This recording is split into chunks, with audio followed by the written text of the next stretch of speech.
Hello बच्चों, नमस्ते। मैं हूं तुम्हारी काव्या मैडम। आज के पाठ का नाम है हमारे राष्ट्रीय प्रतीक। आज के पाठ का नाम क्या है? हमारे राष्ट्रीय प्रतीक। कक्षा 7, विषय हिंदी, पाठ 6, भाग 1। तो बच्चों, पाठ का नाम है हमारे राष्ट्रीय प्रतीक। प्रतीक मतलब चिन्ह, निशान भी कहते हैं। ठीक है बच्चों, स्वतंत्र देश की पहचान कराने वाले चिन्ह राष्ट्रीय प्रतीक कहलाते हैं। ठीक है, हर एक स्वतंत्र राष्ट्र के लिए उसके स्वतंत्र अस्तित्व की पहचान हेतु कुछ प्रतीक होते हैं। ठीक है, जो उस राष्ट्र की पहचान होते हैं। राष्ट्रीय प्रतीकों का हर राष्ट्र के लिए बड़ा ही महत्व होता है, क्योंकि इन्हीं के माध्यम से वह राष्ट्र विश्व में माना जाता है। उसके अस्तित्व की पहचान इन्हीं प्रतीकों से होती है। ठीक है बच्चों, तो सबसे पहले हम जानेंगे इसका अर्थ। हमारे राष्ट्रीय प्रतीक। अर्थ: स्वतंत्र देश की पहचान कराने वाले चिन्ह राष्ट्रीय प्रतीक कहलाते हैं। प्रतीक मतलब चिन्ह।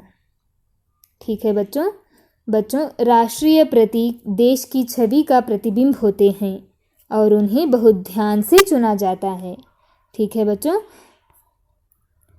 हम सबको पता है कि भारत हमारा देश है और दिल्ली इसकी राजधानी है। दुनिया में अनेक देश है, जैसे भारत, श्रीलंका, बांग्लादेश, नेपाल, पाकिस्तान, है ना। ऐसे अनेक देश है और उनके राष्ट्रीय प्रतीक भी अलग अलग है। ठीक है, और आज हम हमारे राष्ट्रीय प्रतीकों के बारे में, भारत के राष्ट्रीय प्रतीकों के बारे में जानेंगे। हमारे राष्ट्रीय प्रतीक। राष्ट्रीय ध्वज कौन सा है? राष्ट्रीय चिन्ह कौन सा है? राष्ट्रीय गान, राष्ट्रीय प्राणी, राष्ट्रीय पक्षी, राष्ट्रीय पुष्प, ये सब हम इस पाठ के द्वारा जानेंगे। ठीक है बच्चों, पाठ शुरू करने से पहले हम आज के क्लास में जानेंगे शब्दार्थ, कुछ कठिन शब्दों के अर्थ। ठीक है, तो देखो, स्वतंत्र। स्वतंत्र मतलब आज़ाद। प्रतीक। प्रतीक मतलब चिन्ह। ध्वज। ध्वज मतलब झंडा, इंग्लिश में फ्लैग कहते हैं ना। ध्वज मतलब झंडा। समृद्धि मतलब संपन्नता। तीलियां मतलब काढ़ियाँ। आन।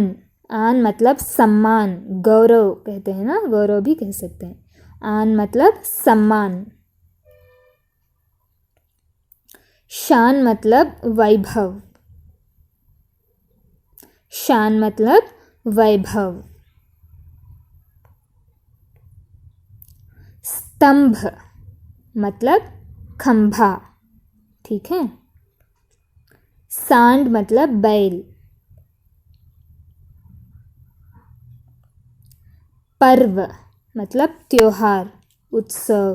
ठीक है। धुन। धुन मतलब ध्वनि। धारियाँ। धारियाँ मतलब लकीरें। उद्यान। उद्यान मतलब बगीचा।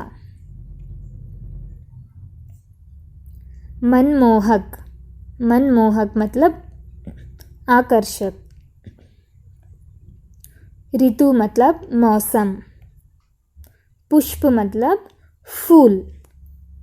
ठीक है बच्चों, ठीक इसी तरह नोटबुक में लिखो और पढ़ते रहो। तो बच्चों, एक दृष्टि में अगर देखना चाहे तो आज हमने थोड़ा पाठ का परिचय जान चुके हैं और शब्दार्थ, कठिन शब्दों के अर्थ, है ना। तो अभी प्रश्न का समय है। ठीक है, देखो इन शब्दों के अर्थ लिखो। प्रतीक, प्रतीक किसे कहते हैं? ध्वज, ध्वज का मतलब क्या है? आन, ठीक है। शान, मनमोहक। इन सारे शब्दों के अर्थ एक नोटबुक में लिख कर रखो और ध्यान से पढ़ते रहो। ठीक है बच्चों, अगले क्लास में हम हमारे राष्ट्रीय प्रतीकों के बारे में जानेंगे। ठीक है बच्चों, थैंक यू बच्चों, धन्यवाद, बाय।